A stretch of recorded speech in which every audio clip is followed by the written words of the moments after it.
بچوں، آج ہم آپ کے لیے لائے ہیں ایک پیارے بچے کی کہانی۔ نام تھا اس کا حمزہ۔ وہ سب کی بات مانتا، کسی کو تنگ بھی نہ کرتا اور پڑھائی بھی دل لگا کر کرتا۔ اسے 17 جنوری کا بے تابی سے انتظار تھا۔ اس دن اس کی سالگرہ جو ہونی تھی۔ خیر، اس کی سالگرہ کا دن آیا۔ سب نے دھوم دھام سے سالگرہ منائی۔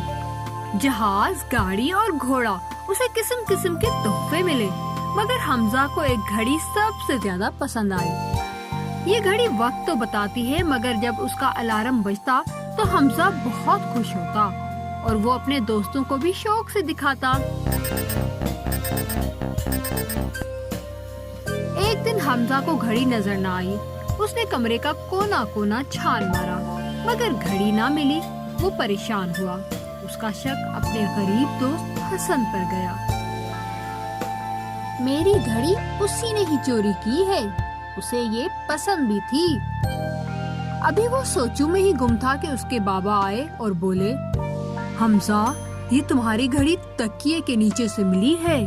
حمزہ یہ سن کر بہت خوش ہوا، مگر ساتھ ہی ساتھ شرمندہ بھی ہوا۔